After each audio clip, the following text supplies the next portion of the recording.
Mari sebelum kita membaca dan merenungkan firman Tuhan, kita memohon pimpinan Roh Kudus terlebih dahulu. Ya Tuhan, kiranya Engkau yang mempersiapkan hati setiap kami, baik yang mengkhotbahkan maupun yang mendengarkan pembacaan maupun penguraian firman-Mu. Tuhan, kiranya Engkau memakai bibir mulut lidah hamba-Mu ini, suara yang hamba-Mu ini sampaikan kiranya boleh Tuhan pakai untuk mengubahkan setiap kami yang mendengarkan pemberitaan firman Tuhan pada pagi hari ini.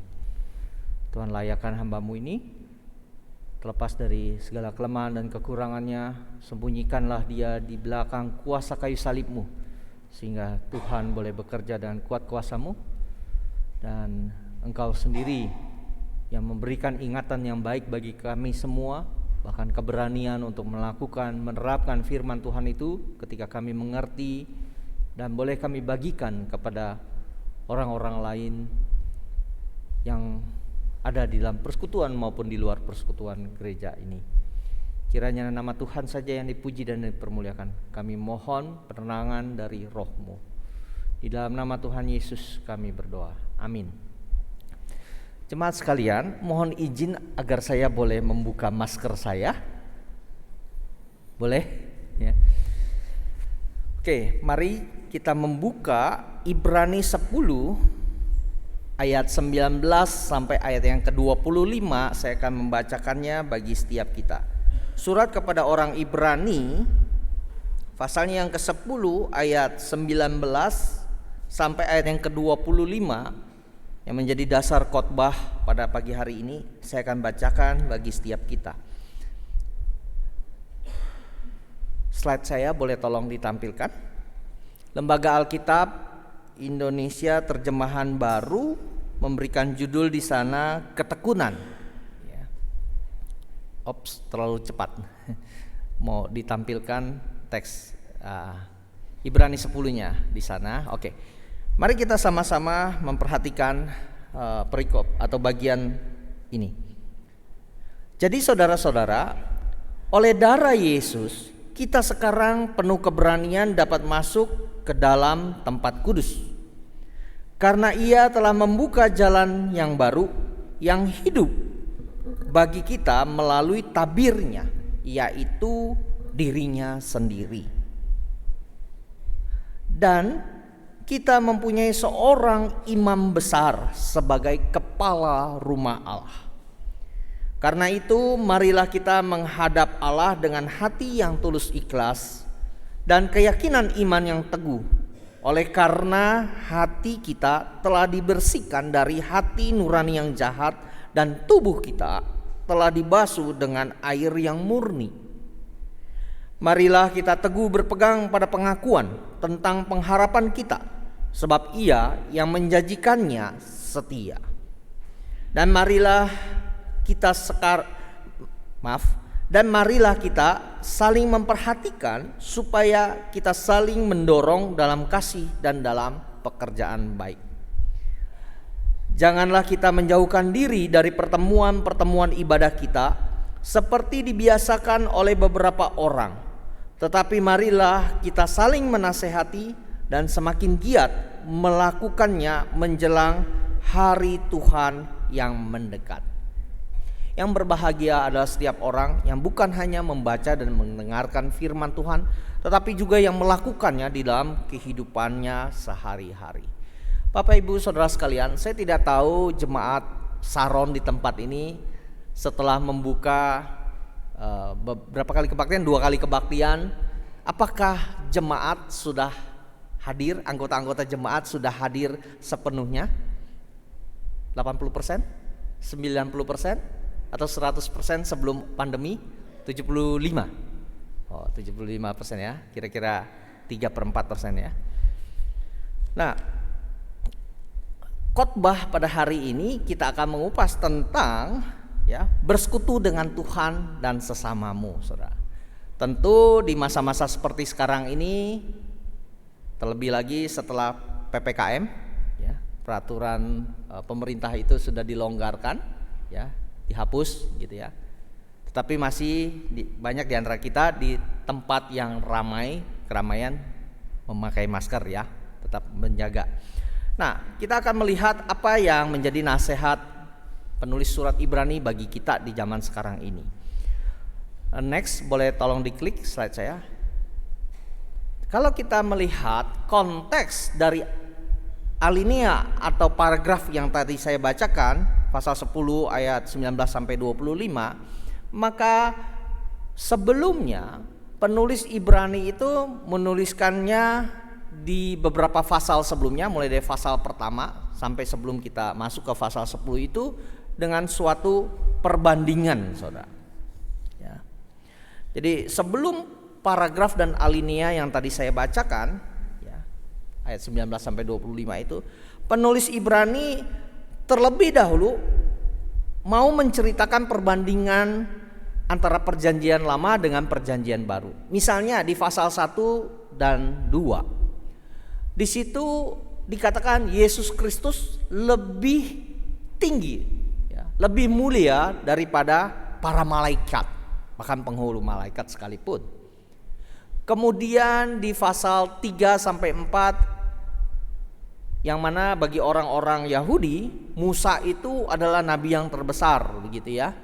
Musa itu ada tokoh yang sangat besar, ya, yang menerima hukum Taurat dari Tuhan secara langsung.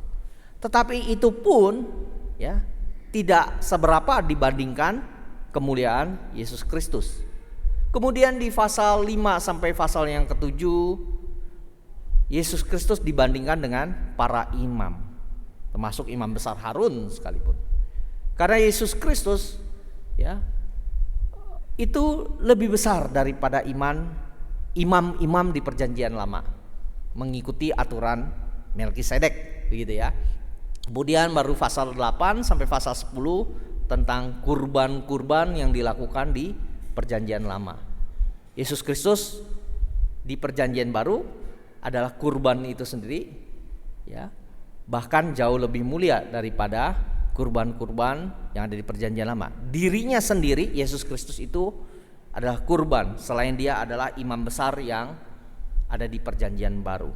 Nah, saudara, seringkali ketika kita berbicara tentang perbandingan ini, kita cenderung jatuh pada pola pikir yang kurang tepat, begitu ya, kurang pas, memandang bahwa perjanjian lama itu sebagai sesuatu yang buruk, gitu ya, dan perjanjian yang baru itu selalu yang baik, begitu ya. Namun ketika kita membaca dan menggali kitab Ibrani ini, penulis Ibrani tidak melihat perbandingan itu secara demikian, saudara. Meskipun memang penulis Ibrani menarik perbedaan yang penting dan tajam di antara kedua perjanjian ini, lama dan baru, penulis Ibrani tidak ingin para pembacanya meremehkan atau mengecilkan makna arti dari perjanjian lama. Sebaliknya, penulis Ibrani membandingkan dua perjanjian itu untuk menunjukkan bagaimana yang lama itu menjadi bayang-bayang bagi perjanjian yang baru, sedangkan perjanjian lama itu nantinya akan menemukan pemenuhannya di dalam perjanjian yang baru. Jadi akan digenapi di dalam Yesus Kristus. Tolong diklik slide saya berikutnya. Ya. Jadi penulis Ibrani itu membandingkan dua perjanjian itu untuk menunjukkan bagaimana yang lama itu menjadi bayang-bayang dan menemukan yang baru. Menemukan pemenuhannya di dalam diri dan karya Yesus Kristus. Next, slide berikutnya. Nah, saudara, para imam di dalam perjanjian lama itu mempersembahkan kurban tahun demi tahun. Ya, tahun demi tahun, setiap tahun mereka mengadakan pengorbanan, begitu ya, supaya membawa dosa-dosa umat Israel di hadapan Tuhan dan mohon pengampunan kepada Allah. Ya. Tapi saudara, persembahan kurban itu tidak pernah bisa menyelamatkan dan tidak pernah bisa menyempurnakan mereka yang mendekat kepada Tuhan. Saudara, kita bisa membandingkannya dengan memang tadi saya tidak bacakan ayat pertama, ayat kedua, misalnya ayat keempat, ayat yang ke-11. Nanti saudara bisa periksa sendiri di rumah, ya. Dikatakan bahwa tidak dapat menyelamatkan. Nah, namun di dalam Kristus, imam yang kudus sekaligus kurban yang sempurna itu menjadikan pengampunan dan pengudusan yang sempurna bagi manusia berdosa. By the way, saudara bisa membedakan antara korban sama kurban ya. Memang kalau di dalam Alkitab kita dituliskannya korban pakai O. Tapi mengapa saya membacanya pakai U, kurban? Ya, kalau dalam bahasa Inggris jelas perbedaannya antara victim dengan sacrifice. Victim tuh korban tabrak lari, korban kriminal, korban perampokan, itu korban pakai O. Tapi kalau kurban itu pemberian, persembahan dari umat kepada Tuhan, atau Tuhan ya memberikan kurban anak domba Allah yang mulia itu demi penebusan dosa kita. Jadi saudara bisa bedain ya antara korban dan kurbannya. Meskipun memang di dalam penerjemahan Alkitab kita pakai O ya. Nah, saudara, setelah penulis Ibrani menjelaskan hal itu, ia beralih kepada nasihat yang dibangun atas Ibrani pasal 10 ayat 1 sampai 18 ya. Jadi ayat 1 sampai 18 itu tentang ya, persembahan yang sempurna, saudara.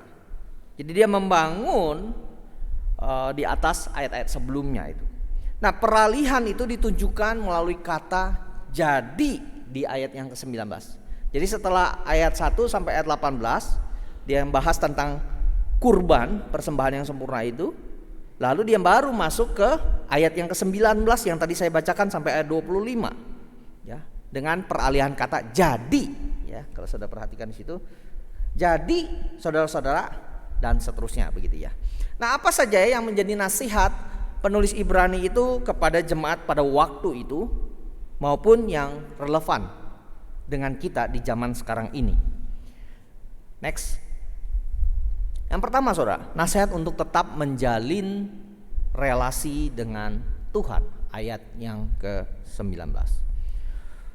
Nah, saudara, dalam Ibrani pasal 9 ayat 22 dinyatakan di sana bahwa tidak ada pengampunan dosa tanpa pertumpahan darah. Ya. Tidak ada pengampunan dosa tanpa penumpahan darah. Memang demikian, karena dosa upahnya itu adalah maut, sehingga harus ada darah yang dicurahkan sebagai kurban. Nah, sama seperti perjanjian lama menjelaskan adanya pengorbanan darah, demikian jugalah dengan perjanjian baru, saudara. Tetapi pengorbanan darah yang terakhir dan efektif itu tidak datang melalui darah binatang yang dicurahkan di atas mezbah, sebagaimana yang dilakukan oleh para imam di perjanjian lama, tetapi melalui pengorbanan darah anak Allah sendiri di atas kayu salib, dicurahkan di atas kayu salib di Bukit Golgota. Dalam darahnya yang sempurna dan tanpa dosa itulah manusia berdosa memiliki keberanian untuk memasuki hadirat Tuhan.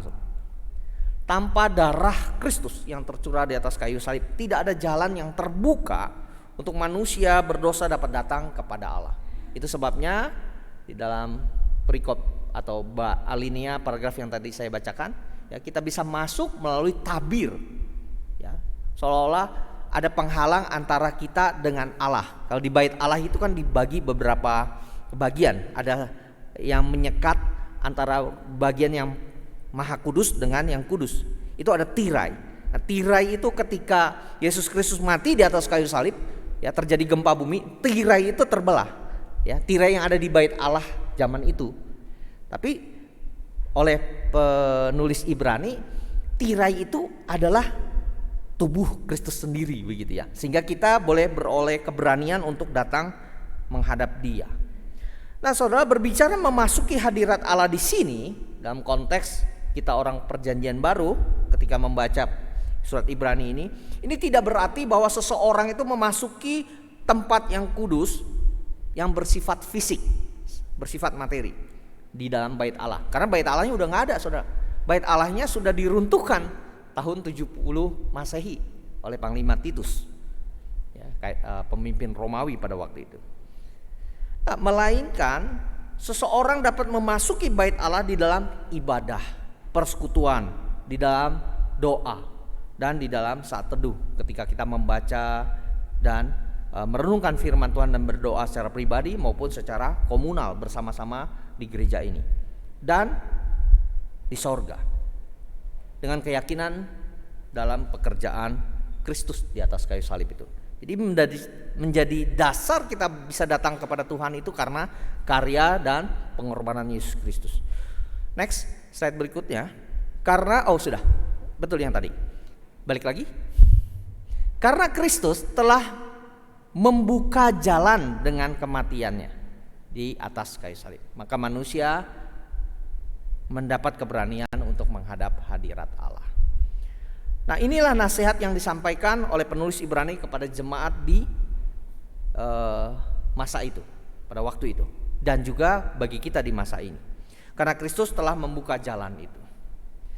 Namun demikian harus kita akui, saudara, bahwa banyak di antara kita yang masih enggan untuk datang menghadap Dia. Apa yang membuat kita enggan menghadap Dia, saudara? Menurut saudara, apa yang membuat kita enggan? Nah, next, salah satu alasan klasiknya itu kita enggan menghadap Dia itu karena kesibukan, ya. Karena kesibukan, saudara. Salah satu alasan klasiknya ini. Nah, kita perlu berhati-hati dalam hal ini karena seperti yang dikatakan oleh Adrian Rogers, next, ya, jika setan tidak bisa membuat kita jadi jahat, menjadi keji seperti dia mungkin gitu ya, dia akan membuat kita sibuk gitu. Ada amin, saudara? Ya. Coba tepok kanan kirinya, saudara. Tapi kanan kiri Pak Sunario jauh. Ya. Katakan, jika setan tidak bisa membuat kita jahat, ia akan membuat kita sibuk. Ya. Oke, jadi dibutuhkan komitmen dan kesadaran untuk menjaga hidup dalam relasi dengan Tuhan. Harus ada komitmen, harus ada kesadaran dari dalam diri kita sendiri untuk berelasi dengan Tuhan. Karena itu adalah panggilan Allah kepada kita untuk mendekat kepadanya berdasarkan karya Kristus yang telah genap, telah selesai sekali untuk selama-lamanya. Akankah kita mengindahkan panggilan itu pada pagi hari ini? Atau akankah hati kita merindukan hal yang lain? Ya. Mungkin kita mau pergi jalan-jalan, mungkin kita mau mengembangkan hobi kita, bersepeda dan lain sebagainya. Mana yang kita pilih? Di samping itu, saudara, kita tidak bisa memungkiri tentu antara kita, ya, di antara kita pernah atau sedang merasa tidak layak menghadap Tuhan oleh karena keberdosaan kita. Mungkin ada sesuatu hal yang buruk yang kita lakukan sehingga kita merasa saya tidak pantas lah datang menghadap Tuhan. Tetapi melalui nasihat yang kita dengar di dalam alinea atau paragraf ini, saudara, ada sebuah penghiburan bahwa Kristus telah mati mengampuni dosa-dosa saudara dan saya, telah mengampuni dosa kita dan memberikan keberanian kepada kita dan jalan untuk datang kepadanya dalam ibadah, persekutuan, doa, saat teduh, dan bahkan juga nanti di surganya kelak. Pertanyaannya, mau gak kita meyakini hal itu setelah firman Tuhan mengatakan demikian? Yang kedua, saudara, nasihat untuk tidak menjauhkan diri dari persekutuan Kristen. Ayat 25, ayat terakhir yang saya bacakan dari pasal 10 adalah nasihat yang ditujukan kepada mereka yang terus menjauhkan diri dengan sengaja dari pertemuan komunitasnya, dari ibadah, dari persekutuan secara fisik, secara onsite, saudara. Mengapa hal itu terjadi? Memang tidak disebutkan di dalam surat Ibrani. Tetapi pasal berikutnya memberikan petunjuk, ya, di dalam pasal-pasal berikutnya memberikan kita petunjuk bahwa ada faktor-faktor yang mungkin berperan di masa itu. Misalnya ada ancaman penganiayaan, penderitaan dari orang-orang yang menentang Injil, ketidakpedulian atau sikap apatis dari jemaat itu sendiri, ya, dari penerima surat Ibrani. Nah, keengganan untuk bergabung di dalam komunitas Kristen sebenarnya membuat mereka itu dan kita juga rentan terhadap kemunduran iman dan kemandekan rohani. Sehingga akan membuat kita mudah putus asa, kecewa dan sebagainya, saudara. Karena seperti yang dinyatakan oleh penulis Ibrani di ayat 24 dari pasal 10 itu, secara tersirat itu bahwa di dalam komunitas itu memang ada semangat untuk saling memperhatikan. Jadi kita perlu saling memperhatikan dan melakukan hal yang baik. Sehingga kasih di antara sesama orang percaya dalam persekutuan itu diperdalam, dikuatkan dalam menghadapi ujian. Next, slide berikutnya. Ini pohon sequoia. Ya, kita singkat saja sequoia. Moga-moga saya membacanya dengan benar. Ini sejenis pohon raksasa yang tumbuh di California, saudara. Saya belum pernah pergi, ya, tapi dari internet kita bisa tahu, ya, ada gambarnya, ada kisahnya, ada ceritanya. Nah, pohon ini menjulang lebih dari 90 meter atau 100 meter dengan lingkar batang pohonnya, diameternya itu lingkar bukan diameter, lingkarnya itu bisa mencapai 26 meter kalau diukur keliling batangnya. Nah, hanya dari satu pohon ini saja kita dapat memperoleh kayu yang cukup membangun rumah, 35 rumah dengan masing-masing 5 kamar. Saudara bayangkan satu rumah dengan 5 kamar, ya. Tapi dengan satu batang pohon ini kita bisa bangun 35 rumah, saudara. Betapa besarnya ya pohon ini ya. Nah, anehnya pohon-pohon besar ini memiliki struktur akar yang dalam. Jadi meskipun pohonnya tinggi, besar gitu ya, tapi akarnya itu nggak dalam-dalam amat, saudara. Saudara pikir pohon ini pasti akarnya dalamnya? Enggak, saudara. Dan sangat dangkal dan menjalar ke semua bagian untuk mengisap air di permukaan tanah sebanyak-banyaknya. Jadi pohon ini ya akarnya pendek, nggak dalam, kemudian menyebar ya ke seluruh permukaan tanah. Nah, akar-akar pohon ini saling berjalin ya, juga saling mendukung dalam menghadapi badai. Karena pohon ini, saudara, pohon-pohon ini biasanya tumbuh berkelompok. Dia tidak tumbuh sendirian. Jarang kita melihat bahwa pohon ini tumbuh sendirian, karena angin kencang dengan segera akan menumbangkannya. Kalau dia sendirian karena akarnya tidak dalam, dia pasti tumbang. Jadi dia jarang tumbuh sendirian. Pohon ini tumbuh berkelompok. Demikian jugalah halnya yang ini disampaikan Tuhan melalui penulis surat Ibrani ini. Hendaklah setiap kita saling menasehati dan semakin giat melakukan persekutuan atau pertemuan ibadah secara onsite, saudara. Next, slide berikutnya, saudara. Apakah ya kebaktian minggu secara online karena pandemi COVID-19 adalah tindakan yang tidak menepati Ibrani 10 ayat 25? Nah, ketika kita memikirkan nasihat ini lebih jauh, ada sebuah pertanyaan muncul seperti itu. Seorang penulis artikel bernama Joel Kurtz, moga-moga saya benar juga membaca namanya di bawah situ. Joel Kurtz ya, di dalam artikelnya yang berjudul Does Online Church Violate Hebrew pasal 10 ayat 25 itu ya. Apakah gereja online melanggar Ibrani 10 ayat 25? Tanda tanya. Dimuat di website atau di situs bernama The Gospel Coalition. Nah, untuk menjawab hal itu, dia memberikan 3 poin dari pemikirannya. Saya bacakan, saudara. Yang pertama, ya, kata meninggalkan di situ ya. Tapi kalau di Alkitab kita kata menjauhkan diri. Ya, satu kata itu menjauhkan diri. Dalam ayat 25 itu sebenarnya bermakna berhenti, undur, mengabaikan atau meninggalkan sesuatu atau seseorang. Jadi kata meninggalkan diri itu. Nah, dengan kata lain ini menyirahkan sebuah tindakan yang sengaja, saudara, untuk mengabaikan atau meninggalkan persekutuan peribadahan, pertemuan ibadah secara tatap muka, secara onsite. Itu yang pertama, saudara, kata meninggalkan. Kata berikutnya atau poin berikutnya, ya, kata si Joel Kurtz, kita semua mungkin setuju dengan ayat 1 Korintus 10 ayat 31 Ada yang tahu isi ayatnya? 1 Korintus 10 ayat 31. Klik sekali di slide saya itu. Ya. Ayatnya saya bacakan ya.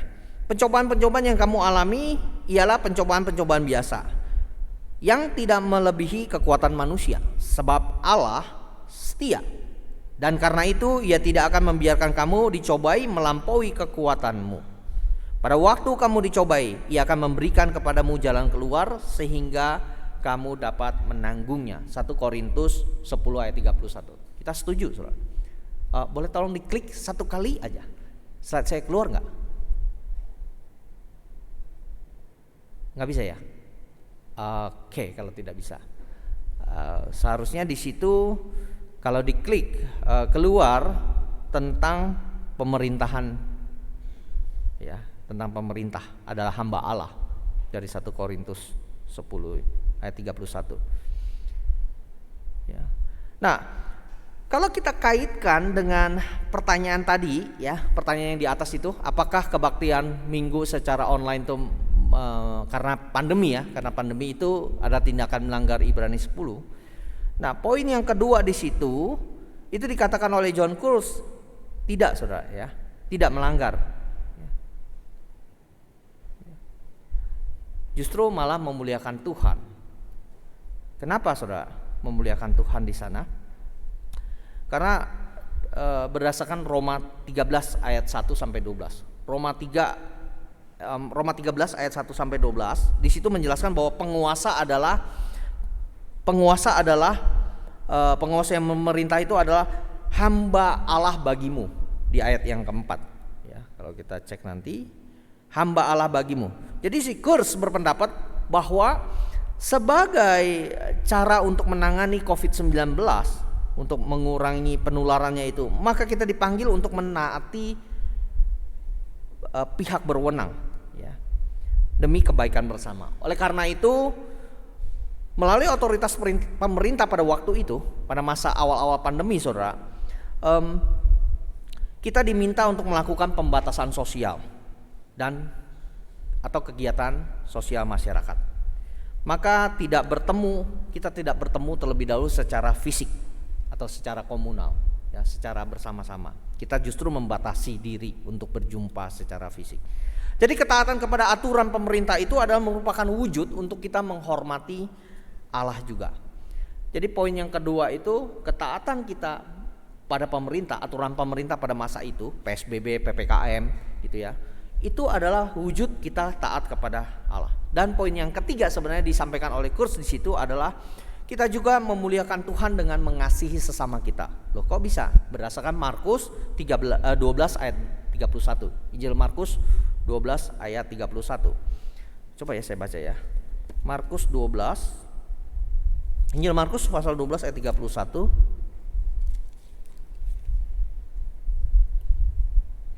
Dikatakan di situ. Nah, dan hukum kedua, yang kedua ialah kasihilah sesamamu manusia seperti dirimu sendiri. Tidak ada hukum lain yang lebih utama daripada kedua hukum ini.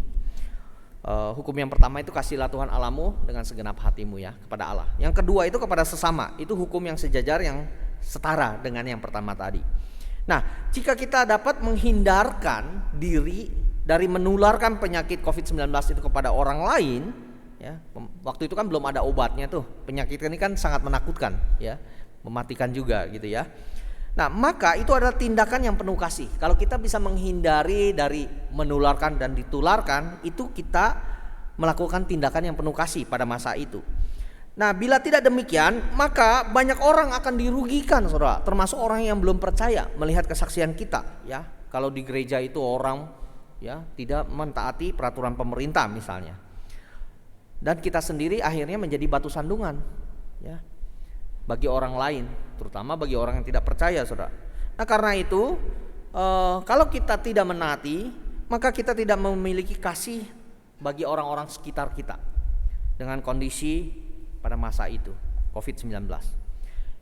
Kita bisa mengasihi sesama kita melalui partisipasi kita sebagai pribadi maupun jemaat, ya, di dalam gereja itu, ketika kita mengikuti mentaati peraturan pemerintah untuk memperlambat penularan COVID-19. pada masa itu.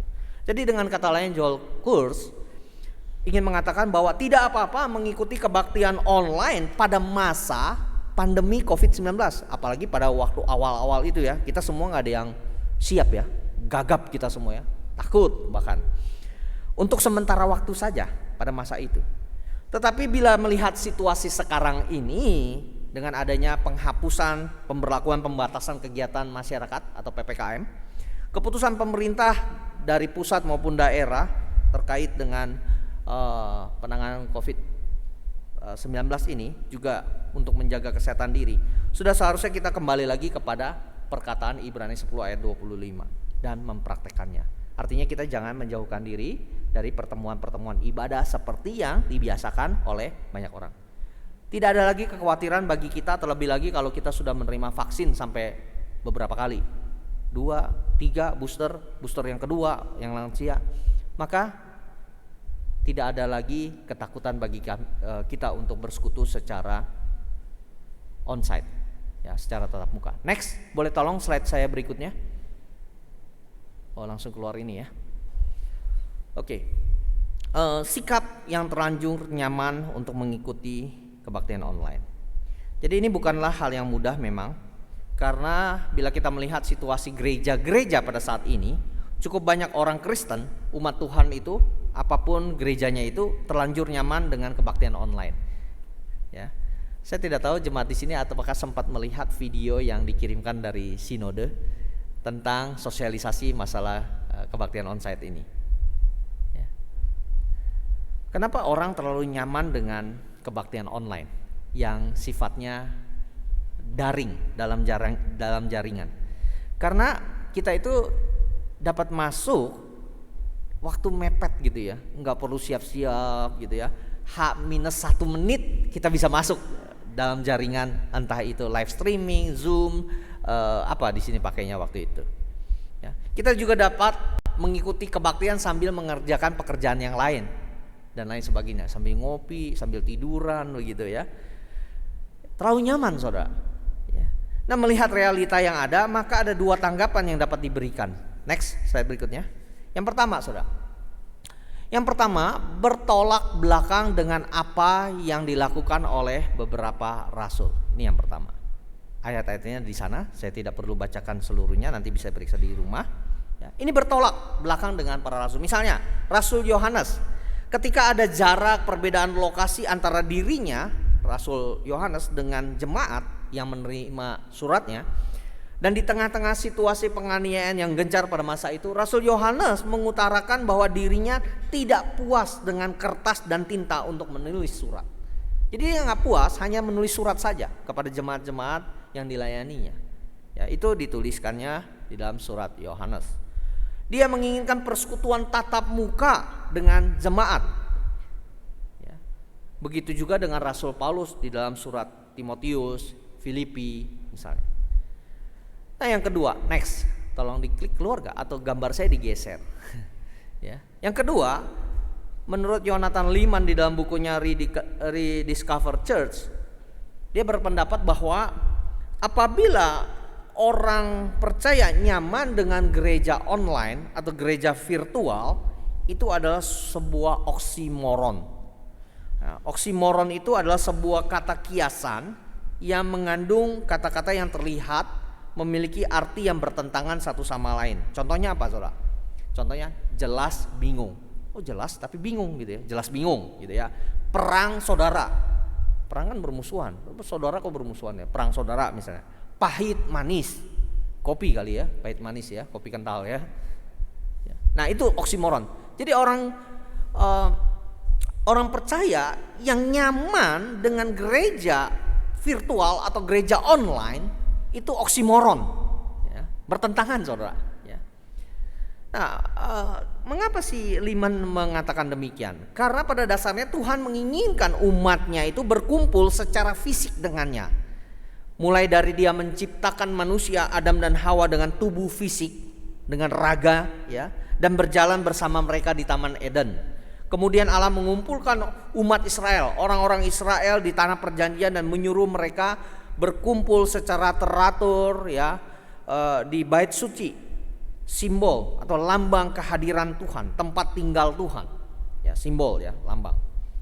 Serta bukti yang paling jelas, yang paling sempurna dari keinginan Tuhan untuk berkumpul dengan umatnya itu adalah melalui penjelmaan Yesus Kristus, penjelmaan diri anak Allah sendiri melalui inkarnasi.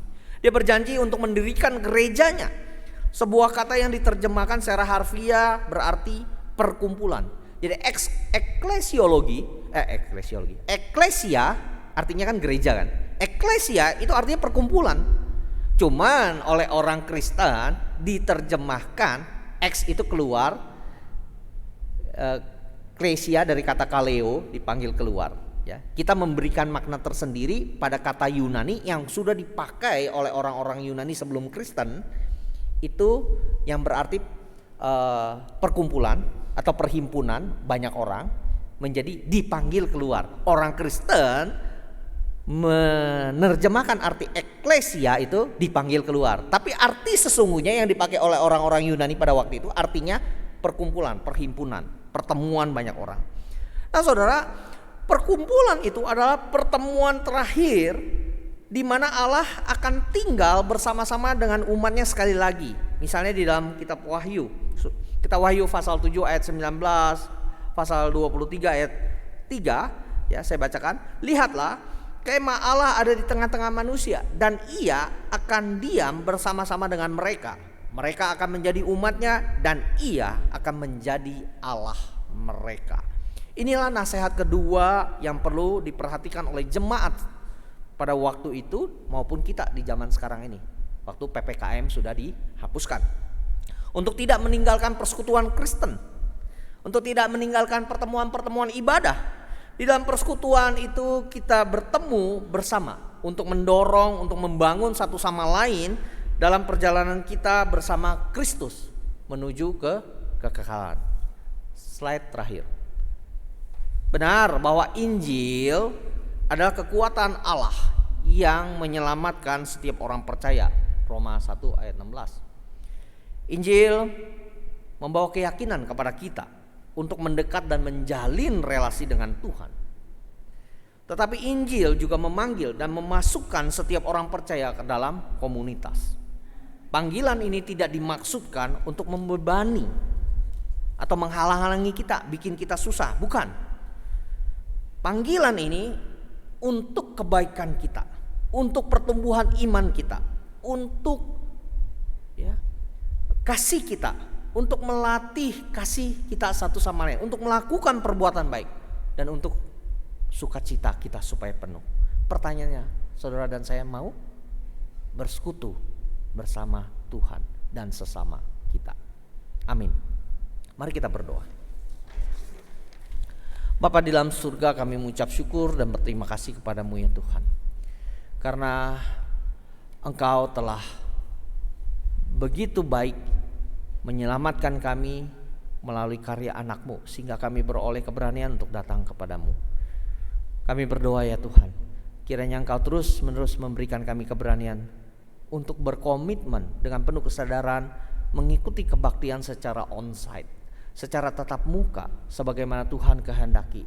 Terlebih lagi ketika situasi kondisi pandemi sudah menjadi lebih baik. Banyak di antara kami juga sudah divaksin dan memiliki kekebalan itu. Tidak ada lagi kekhawatiran bagi kami untuk boleh datang kepada Tuhan. Kami berdoa ya Tuhan, kiranya Engkau memberikan keberanian itu juga bagi jemaat-jemaat di GKM Saron ini yang masih terlalu nyaman ataupun masih takut. Nyaman dengan kebaktian online, tetapi takut juga untuk datang secara onsite. Tuhan kiranya yang menolong. Kiranya kami semua boleh terus bersekutu di dalam persekutuan yang sesungguhnya. Di dalam nama Tuhan Yesus kami berdoa. Amin.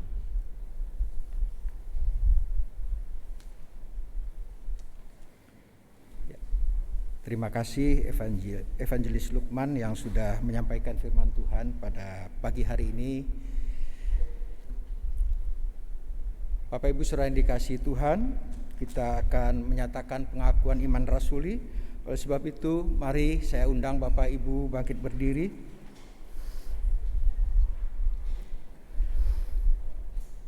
Marilah kita bersama-sama dengan gereja di segala abad dan tempat mengikrarkan pengakuan iman rasuli demikian. Aku percaya kepada Allah, Bapa yang Maha Kuasa, Khalik langit dan bumi, dan kepada Yesus Kristus, Anaknya yang tunggal Tuhan kita, yang dikandung dari Roh Kudus, lahir dari anak darah Maria, yang menderita sengsara di bawah pemerintahan Pontius Pilatus, disalibkan, mati dan dikuburkan, turun ke dalam kerajaan maut. Pada hari yang ketiga, bangkit pula dari antara orang mati, naik ke sorga, duduk di sebelah kanan Allah, Bapa yang Maha Kuasa. Dan dari sana ia akan datang untuk menghakimi orang yang hidup dan yang mati. Aku percaya kepada Roh Kudus, gereja yang kudus dan am, persekutuan orang kudus, pengampunan dosa, kebangkitan tubuh, dan hidup yang kekal. Amin. Bapak Ibu dipersilahkan duduk kembali. Kita akan diberikan kesempatan untuk memberikan kurban persembahan. Persembahan dapat disampaikan melalui kotak persembahan yang sudah disediakan di depan pintu, atau melalui transfer bank yang sudah tertera di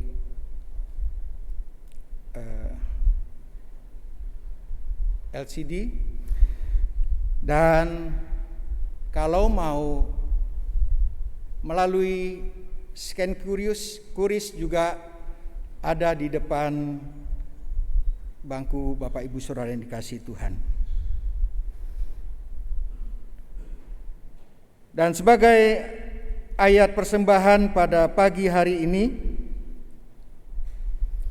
terambil dari Mazmur 96 ayat 8. Kita baca bersama-sama Bapak Ibu Saudara yang dikasihi Tuhan. Berilah kepada Tuhan kemuliaan namanya, bawalah persembahan dan masuklah ke pelataran.